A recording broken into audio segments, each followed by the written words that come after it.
Bien, el día de hoy vamos a presentar un nuevo video para ustedes con un nuevo contenido, con un contenido que corresponde a la sesión número 6. Muy bien, cuyo tema es muy importante para nosotros reconocer cómo se ha formado el mundo en sí, a partir de qué cosas maravillosas han aparecido en el mundo para formar así como está ahora en la actualidad. Vamos a ver, permítame presentar entonces en este momento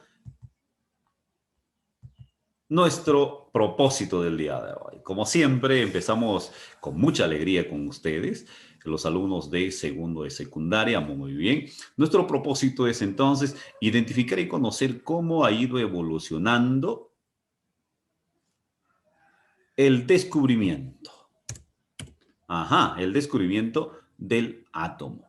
Nosotros sabemos que el átomo antiguamente era considerada la última división de la materia, ¿no es cierto?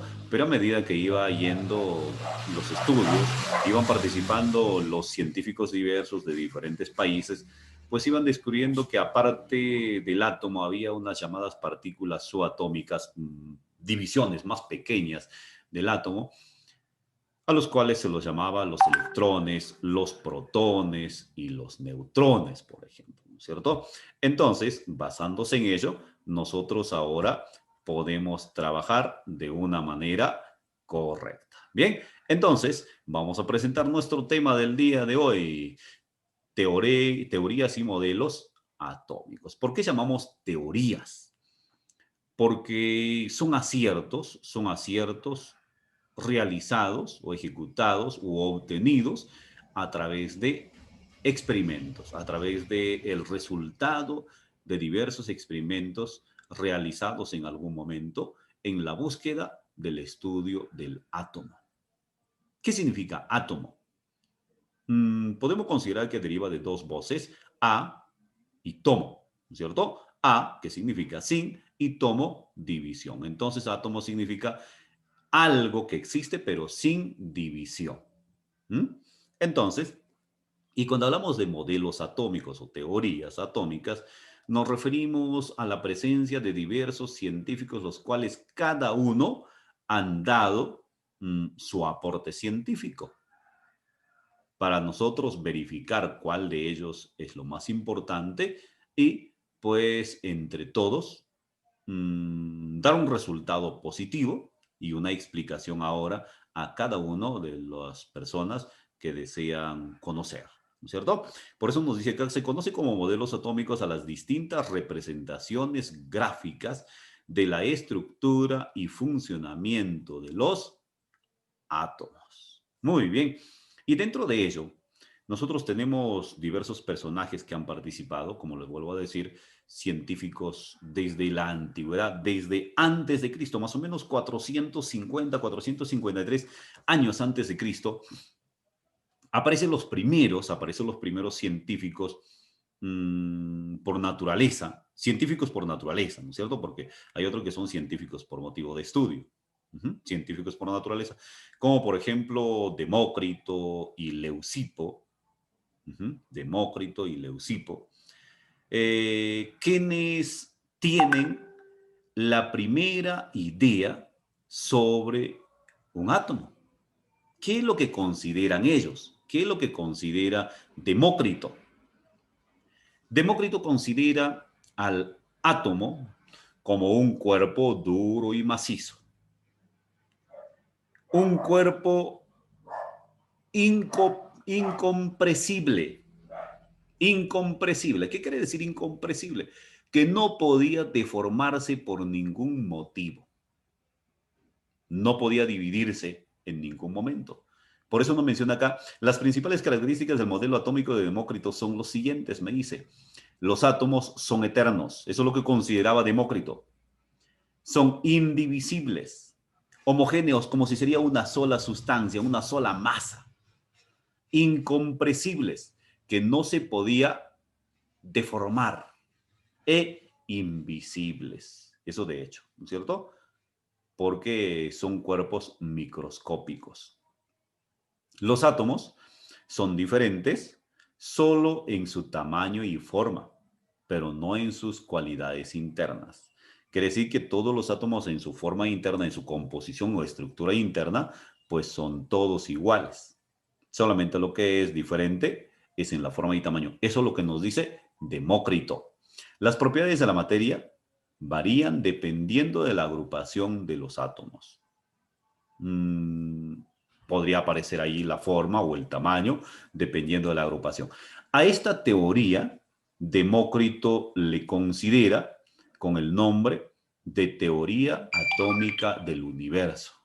Teoría atómica del universo según Demócrito, considerando lo más importante, de que el átomo es un cuerpo duro y macizo. Siguiente, que es un cuerpo indivisible e incompresible. No incomprensible, sino incompresible. Muy bien. Creo que con ello nosotros ya podemos demostrar y podemos reconocer a qué se refería Demócrito con su primera teoría. Bien, pasamos a una siguiente teoría y viene a partir de acá, que esto es en el año 1800, acá lo tenemos, 1803, aparece John Dalton. Imagínense cuántos años.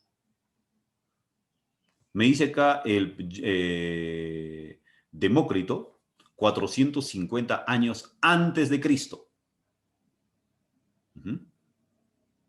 Y Dalton, 1803 después de Cristo. Imagínense cuántos años. Son 1853. Más o menos por ahí. Más, ¿no es cierto? 1900 y picos. Tendríamos que sacar, ¿no es cierto? De 450 hasta 1803. Imagínense. Entonces, aparece ahí el inicio de la presencia de la ciencia, de la investigación. Verdaderos científicos, que ellos tratan de experimentar la verdad de las cosas y considerando en este caso John Dalton como una teoría atómica. ¿Y qué dice John Dalton? De que el átomo está formado por unos cuerpos macizos y duros. Muy bien. Pero dentro de ellos existen algunas partículas que se mueven, unas cargas eléctricas, que solo podrían ser positivas. Eso es lo que nos dice Dalton. Y vamos a leer a ver qué nos dice acá. Sostenía que todo estaba hecho de átomos, indivisibles e indestructibles, incluso mediante reacciones químicas. Postulados principales, según Dalton, nos menciona que la materia está formada por partículas muy pequeñas llamadas átomos, que son indivisibles y no se pueden destruir. Los átomos de un mismo elemento son iguales y de diferentes elementos, de hecho que son diferentes. Bien, entonces, y ahí podemos nosotros fijarse de que Dalton nos menciona de que el átomo era un cuerpo duro, indivisible, macizo, ¿no es cierto? Pero la cosa que dentro de ello ya empezaba a recorrer o a girar cargas eléctricas. Pueden ser positivas o pueden ser negativas. Luego de Dalton aparece otro científico, Thomson,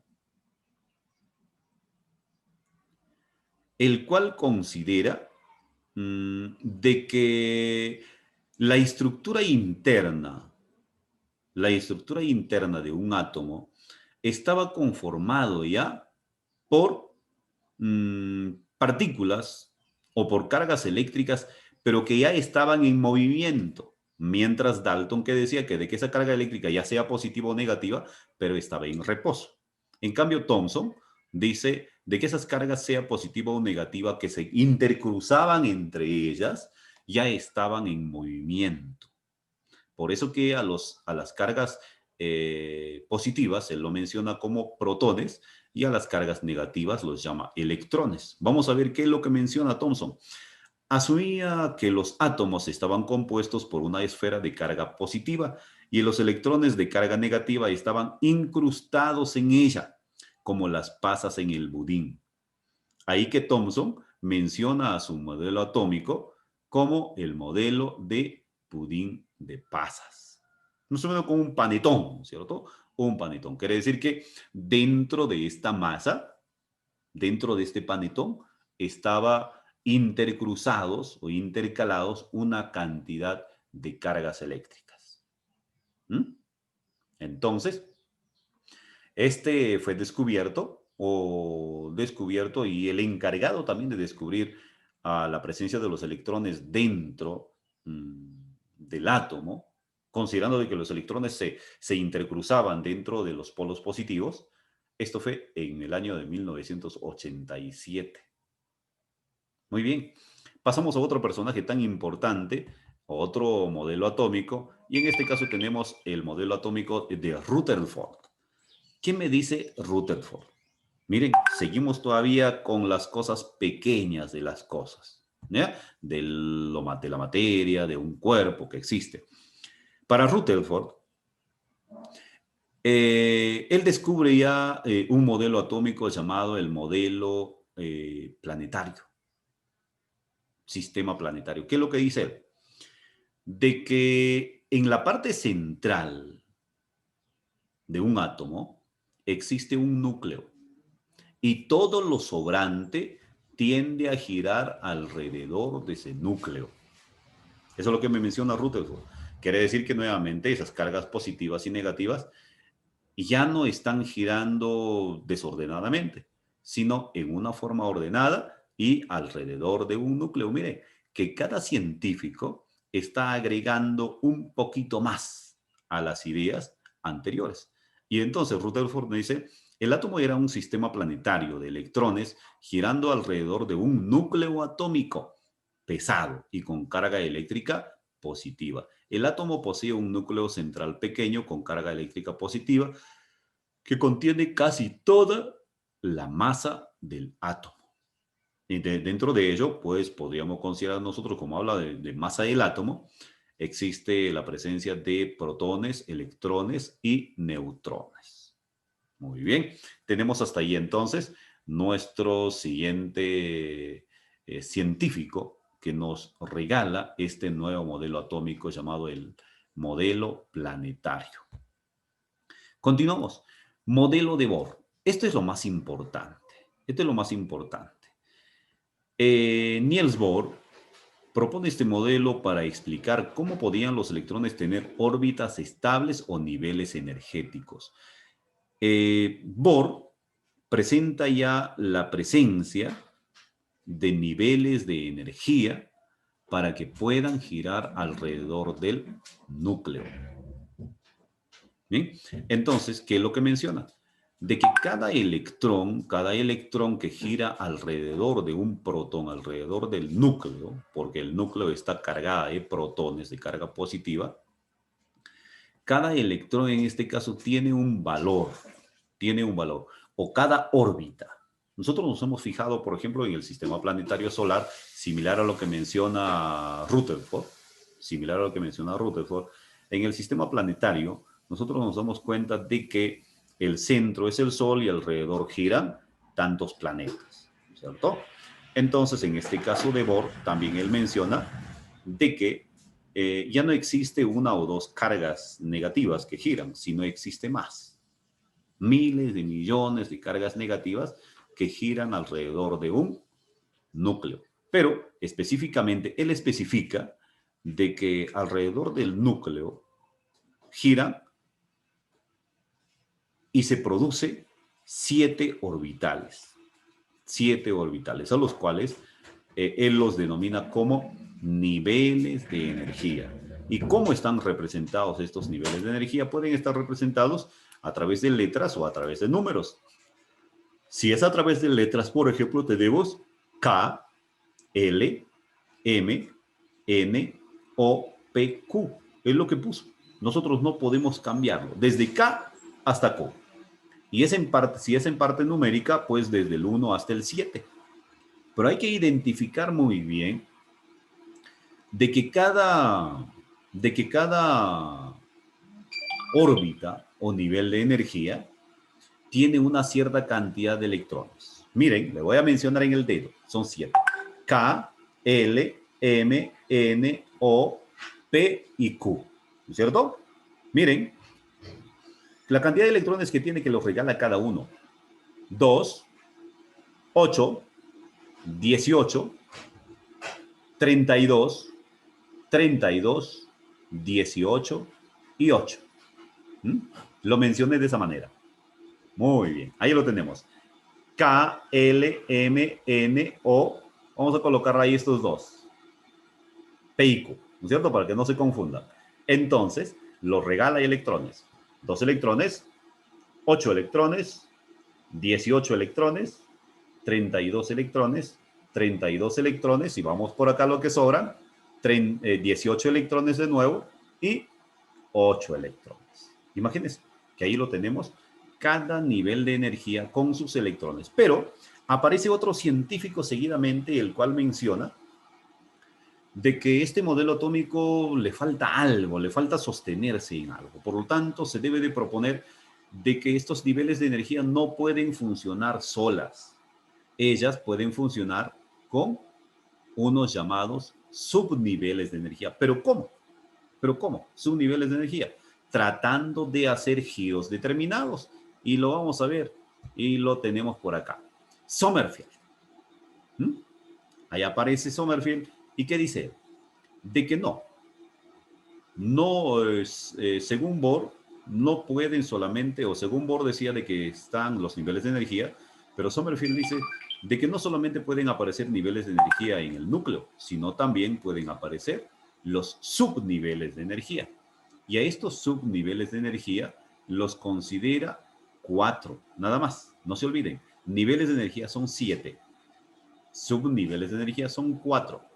S, P, D y F, llamándose, por ejemplo, así: Sharp, Principal, Diffuse y Fundamental. Ahí está, S, P, D y F. Pero a estas 4 los regala también Sommerfeld una cierta cantidad de electrónica. S, P, D, F. No se olviden. S, P, D, F. Sharp, Principal, Diffuse, Fundamental. Y los regala una cierta cantidad de electrónica. 2 electrones a S, a P, 6 electrones, a D, 10 electrones y a F, 14 electrones. ¿Para qué nos van a servir estos electrones? Para que un momento determinado, al unirse estos subniveles, para unirse estos subniveles con los niveles de energía, pues nos ayuden a realizar una distribución electrónica de cada uno de los elementos químicos de la tabla periódica. Quiere decir, una configuración o distribución electrónica de cada sustancia pura. ¿Mm? Y cada sustancia pura pues viene a ser cada elemento de la tabla periódica. Por eso Sommerfeld nos dice: las órbitas de los electrones fueran circulares o elípticas, que los electrones tuvieran corrientes eléctricas minúsculas, tan pequeñas, y que a partir del segundo nivel de energía existieran 2 o más subniveles. Eso es lo que nos menciona Sommerfeld, ¿no es cierto? Tenemos luego Schrödinger, que él ya se aproxima más o menos, se aproxima a un modelo actual, el cual nosotros ya utilizamos, y él nos dice de que nos habla de la presencia de nubes electrónicas, ¿Mm? Y siempre a nosotros nos dicen, no, cualquier información está en la nube, ¿cierto? Pero en este caso nos habla de nubes electrónicas y de modelo cuántico ondulatorio, de que todas ellas están en continuo movimiento. Ya Schrödinger aparece ya en 1926, hace poco, ¿no es cierto? Hace poco. Él dice: concebía los electrones como ondulaciones de la materia lo cual permitió la formulación posterior de una interpretación probabilística de la función de onda. Por eso él le conoce como número cuántico. ¿Qué quiere decir? De que a cada subnivel de energía, propuestas por Sommerfeld, Schrödinger trata de subdividirlas. Quiere decir, a cada uno regalarlas solamente dos electrones. Ustedes se acuerdan que hace un momento lo dije, de que según desde Sommerfeld mencionaba de que cada subnivel tiene una cierta cantidad de electrones. Y los mencioné que son 4. 2, 6, 10, 14. S, P, D, F. ¿No es cierto? Entonces, él lo que consideraba era de que cada nivel de energía, cada subnivel y cada parte debe tener solamente 2. Por lo tanto, a esta de P principal que tenía 6 electrones, los dividía de 2 en 2. ¿Cuántas partes? En 3 partes. ¿Por qué motivo? Porque Schrödinger aseguraba, y que es verdad, de que la corriente eléctrica, lo podemos identificar acá, de que la corriente eléctrica pasa por solamente 2 cables, que pueden ser uno positivo y otro negativo, no lo pasa por 6, ni por 10, ni por 14, sino solamente por 2, positivo y negativo. Por eso que él trataba de dividirla. 2, 2 y 2, que son 6, ¿no es cierto? De igual manera también para D y también para F.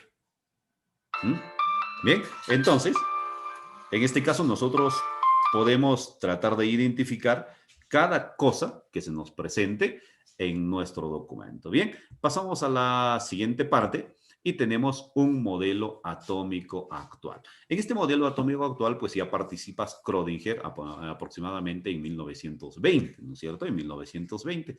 Y tenemos una selección general, un resumen general de cada uno de nuestros modelos atómicos. Ahí lo tenemos. John Dalton, lo que me faltaba era colocar de Demócrito. Demócrito me mencionaba cuando yo trataba de hablar de que el átomo era considerado un cuerpo duro y macizo, indivisible, incompresible. ¿No es cierto? Eso es lo que me decía Demócrito.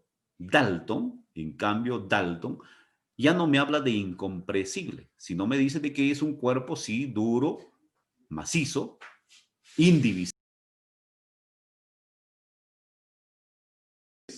Entonces tratábamos de identificar, ¿no es cierto? Tratábamos de identificar cada caso en esta parte, tratando de compartir nuestra pantalla para que todos ustedes puedan comprenderlo muy bien. Entonces, en este caso, nosotros hablábamos de Dalton, ¿no es cierto? ¿Y qué nos decía Dalton? De que él, a diferencia de Demócrito, nos mencionaba de que dentro de este cuerpo duro existía cargas eléctricas positivas, pero de forma estática, quiere decir que te cita, ¿no es cierto? Luego aparece Thomson, donde me menciona el budín de pasas de que estaban intercruzadas y a grandes movimientos las cargas positivas y negativas. Luego aparece Rutherford, mencionando ya de la presencia de el sistema planetario, modelo atómico planetario, ¿no es cierto? De que ya aparece un núcleo y alrededor del núcleo están girando una cierta cantidad de cargas eléctricas negativas. Luego aparece Niels Bohr, que nos indica sobre los niveles de energía, la presencia de niveles de energía. ¿Cuántos son los niveles de energía? Son 7. ¿Cuáles son? Desde K hasta Q, y si es en números de 1 al 7. Muy bien. Luego aparece Schrödinger, mencionando ya los subniveles de energía, que son 4. Sharp, difus, principal y fundamental. Muy bien, entonces, queridos estudiantes, llegamos también a la parte final de esta bonita presentación. Si es que tienen alguna dificultad, pues nos encontramos el domingo próximo. Que tengan un bonito día. Muchas gracias.